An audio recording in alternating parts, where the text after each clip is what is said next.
Day we buried my wife, I received a phone call that changed everything I thought I knew about my own family. It was a Thursday in late October, the kind of day that felt deliberately cruel. Sky the color of pewter, leaves scraping across the parking lot at St. Andrew's Presbyterian in Oakville, that cold Lake Ontario wind cutting straight through my funeral suit. I'd worn the same suit to my father's funeral 12 years before. My wife, Carol, had teased me about keeping it. "You're not going to outlive that jacket, Elliot," she'd said once, laughing. I thought about that as I stood at the graveside. Funny, the things that come back to you. Carol had been sick for 14 months. Pancreatic cancer. The doctors at Sunnybrook gave her 8 months, and she lasted almost twice that, which was exactly the kind of stubborn she was. We'd been married 39 years.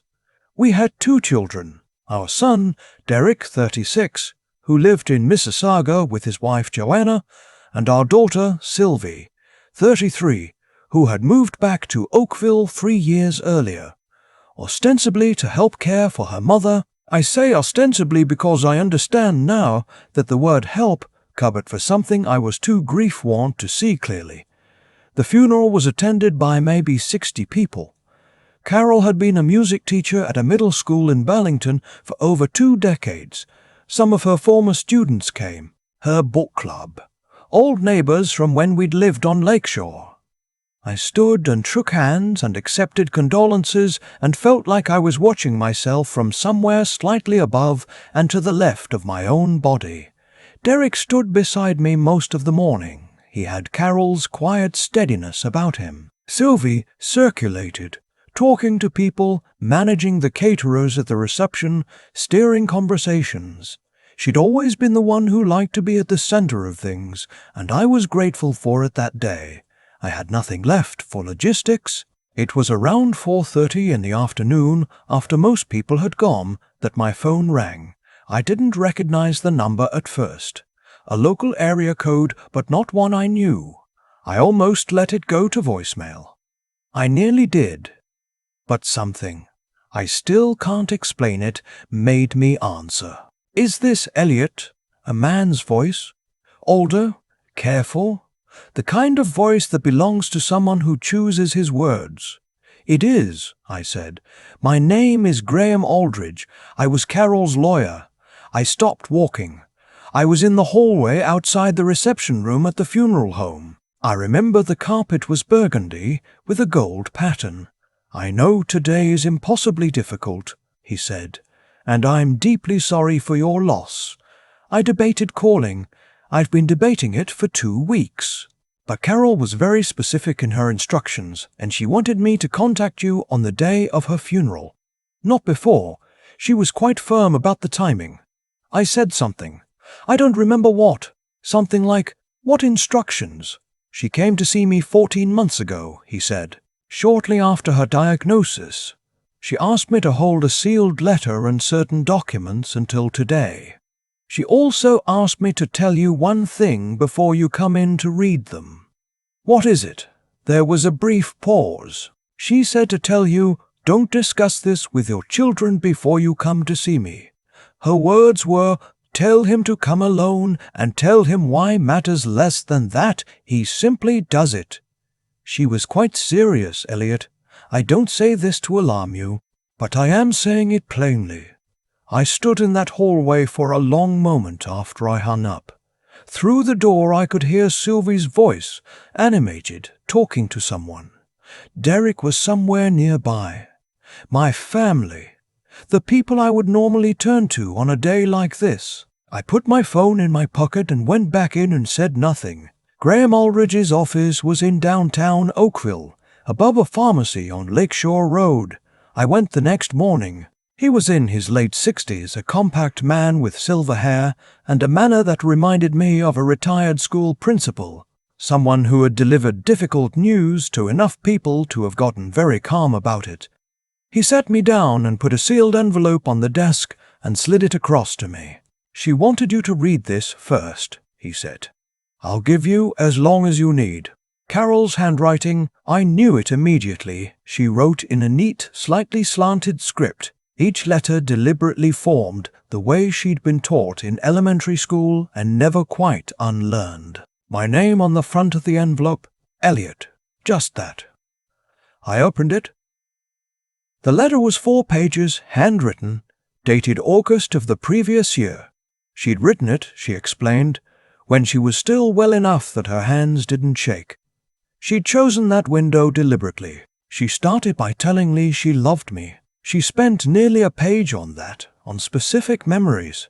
Our first apartment in Hamilton, a camping trip to Algonquin Park in 1993, where it rained for 4 straight days and we played cards and ate canned soup, and she said it was the happiest she'd ever been. She wrote about Derek's birth and Sylvie's birth, and a morning in February about 6 years ago, when she'd woken up and watched me sleeping and felt so much gratitude it frightened her.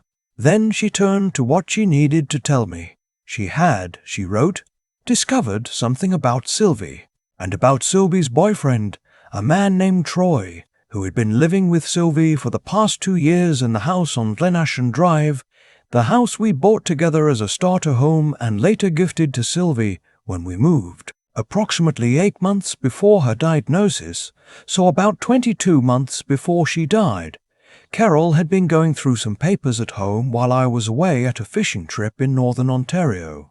She'd been looking for our original mortgage documents to settle a property tax question. She'd got into the home filing cabinet in my office. She found a folder she hadn't seen before. Inside the folder were documents pertaining to our joint investment account at RBC, the account we'd been building since 1998, our retirement savings. The account that had roughly $460,000 in it. The documents were transfer authorization forms. 2 of them. They had already been signed. The signature on the line marked account holder Elliot Chambers was mine. It was not, Carol wrote, a signature I had given. She recognized this immediately because she had spent 30 years watching me sign my name, and she knew the way I wrote it, the way she knew my voice. The loop on the E. The way the second looped slightly lower than the first. What was on those pages was close enough that someone had studied it, but it was not mine. She took photographs of the documents on her phone.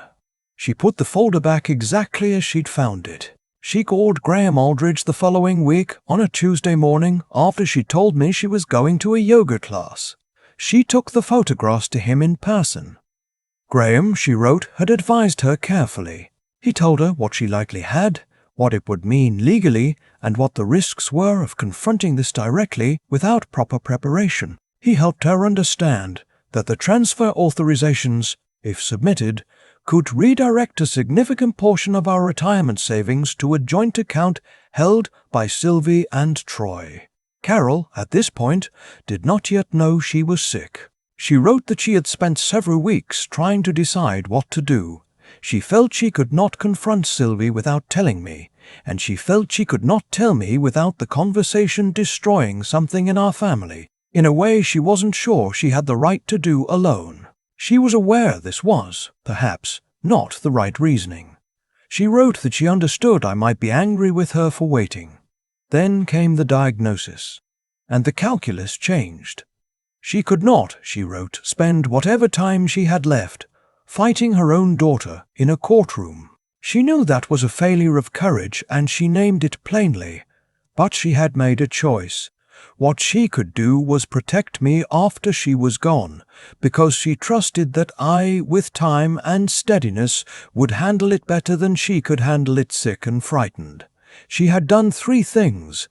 First, she had quietly moved her personal assets, an inheritance from her own mother, held in a separate account I'd never had access to anyway, into a trust managed by Graham. Second, she had made a complete new will, revoking the previous one that had divided our estate equally between Derek and Sylvie. Third, she had asked Graham to keep monitoring the RBC account and to alert the bank's fraud department if any transfer attempt was made. She closed the letter like this: I know you, Elliot. You will want to understand why she did this. I have asked myself that question every day for 14 months, and I still don't know the answer. What I know is that she is our daughter, and whatever she is capable of, that is still true. I leave it to you to decide what to do with that. I only ask that you take care of yourself first. You've given enough. You are allowed to be done giving." I sat in that office for a long time after I finished reading. Graham didn't rush me. He had a box of tissues on the corner of his desk. I used 2 of them. When I could speak clearly, he walked me through what had happened in the months since Carol had come to see him. The RBC fraud alert had been flagged once, about 6 months before Carol died, when someone had called the bank using what appeared to be a spoofed version of my cell number and attempted to get information about the account. The bank had flagged it, found no breach, and closed the inquiry. Graham had been notified. He'd brought it to Carol. She had not told me. There were also emails, printed, in a folder, between Sylvie's personal account and an address that Graham explained belonged to Troy. They had obtained these through a civil process I won't detail here. The emails discussed the account, the timing, how to wait until after the funeral when I would be too wrecked to pay attention to anything for a while. Those were the words. Too wrecked to pay attention to anything for a while. I read that sentence twice. I think the word that came to me was not anger, exactly. Not at first. It was a kind of cold settling, like the temperature dropping in a room. The recognition of something you've been sitting next to without seeing. I asked Graham what he recommended. He had, it turned out, been in contact with a detective from the Horton Regional Police Fraud Unit for approximately 3 weeks. This had not been done without my implicit authorization. Carol, in her instructions, had given Graham latitude to involve law enforcement if the circumstances warranted. She had thought through contingencies I hadn't even known existed. The detective's name was Constable Farrell. She came to Graham's office that same afternoon. What I didn't know, and what Constable Farrell explained to me quietly and without drama, was that Sylvie and Troy had already made a move. 2 weeks before Carol died, while Carol was in palliative care, while I was at the hospital every day, while my attention was entirely elsewhere, Troy had visited a branch of RBC in Burlington with a set of documents, including what appeared to be a notarized power of attorney bearing my signature. He had attempted to initiate a transfer of $180,000 to an account in Sylvie's name. The fraud alert Carol had set up had flagged the attempt. The transfer had not gone through. The bank had quietly notified Graham. Graham had notified the detective.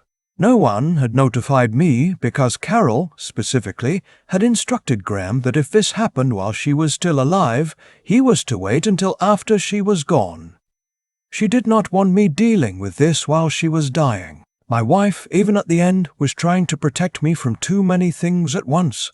I sat with that for a long time. Still do, some nights. The investigation moved quickly after that.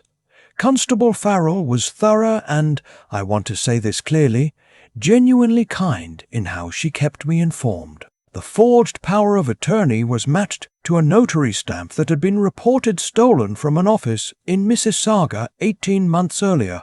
A forensic document examiner confirmed the signature was not mine. There was surveillance footage from the Burlington branch showing Troy at the counter with the documents. Sylvie was arrested on a Wednesday morning at home on Glenashton Drive. Troy was arrested the same day at the property management company in Hamilton where he worked. Derek called me 20 minutes after it happened. He'd seen Sylvie's address in a news alert, a brief item, no names yet. Just Oakville woman and Hamilton man facing fraud charges. He didn't know it was his sister until I told him. There was a silence on the phone that I don't have words for. "Dad," he said finally. "I know," I said. "She was there at the funeral. She was standing right next to you." "I know."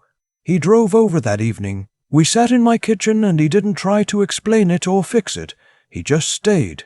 He's like his mother that way. I've always been grateful for it, and I'm more grateful now than I can say.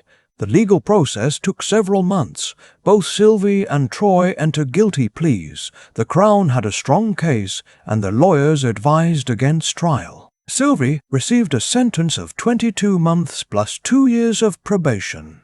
Troy received 30 months. As conditions of their sentences, both were required to have no contact with me. A restitution order was also entered, though the money, practically speaking, had never left the account. I'm not going to tell you the sentencing was satisfying in the way you might hope. It wasn't. There is no version of a courtroom outcome that gives you back what you lose in a situation like this. What you lose isn't money. The money was never transferred. What you lose is the particular way you thought your life was shaped. The story you believed you were living. I had a daughter. I had a picture in my mind of who she was. That picture is gone now, and what's in its place is something I'm still trying to understand. About 4 months after the sentencing, I received a letter. It was forwarded through Graham's office in compliance with the no-contact order.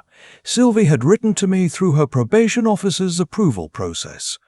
It was 2 pages. The handwriting was nothing like her mother's. She wrote that she was sorry. She wrote that she had told herself for a long time that she was only taking what she felt she was owed, that Carol had always favored Derek, that I had been blind to this, that she was simply getting ahead of an inheritance she believed was already morally hers. She wrote that she understood now how delusional that reasoning was. She wrote that Troy had been the one who first suggested it, but that she had agreed, and she didn't want to make him the whole explanation. She wrote, I know I don't deserve forgiveness. I'm not asking for it. I just needed you to know that I am not the same person who stood in Graham Aldridge's office parking lot and watched you drive away and felt nothing. That person terrifies me now. I set the letter down on my kitchen table and looked out the window at the backyard. Carol had planted a Japanese maple back there about 15 years ago. In October, it goes completely red. Full, saturated red, like something out of a painting. She loved that tree. I've always taken reasonably good care of it. I don't know yet what I will do about Sylvie. That's honest. I haven't answered the letter. I haven't decided whether I will. I know some people reading this will feel strongly one way or the other about what the right thing is. I understand that, but I'm 64 years old, and I've learned, slowly, that certainty about what other people should do in situations you've never lived is easier to carry than it looks. What I've done is this. I've had the locks changed. I've updated my will with Graham's help, carefully, and I understand it now in a way I didn't before. I've joined a grief support group at the community center in Oakville. Carol would be very pleased about this. She was always nudging me toward things like that. I've taken 2 trips, one to see my brother in Victoria, one to Halifax to visit a friend Carol, and I had known since our 20s. I've started cooking properly again, which I hadn't done in years because Carol was the one who cooked. Derek calls every Sunday. Sometimes we talk for an hour. He came up with his family at Christmas, and the kids ran around the backyard in the snow, and I stood at the kitchen window watching them and thought, this is still here. This part is still here. Graham told me once, during those early weeks, that Carol had said something to him when she first came to his office with the photographs on her phone. He'd asked her how she was feeling, not about the documents, but about all of it, the weight of it, the discovery. She'd said, I feel like I found out the smoke alarm works. I've thought about that many times since. It's such a Carol thing to say, practical, a little dark, and exactly right. She found the danger. She built the protection quietly, on her own, while she was dying. She made sure it would hold. I don't know what kind of love that is. The kind that spends its last months preparing for your safety in your absence. But I know I spent 39 years with it, and I know I was lucky. That's what I come back to, on the hard days. Not the betrayal, not the courtroom, not the letter on the table. I come back to a woman who loved me well enough to spend her remaining strength making sure I'd be okay after she was gone. That's the story I choose to keep. There's a Japanese maple in my backyard that Carol planted 15 years ago. Every October it goes completely red. I've been looking at it a lot lately, trying to understand what this past year has actually taught me. What I keep coming back to is this. The consequences in this story didn't arrive suddenly.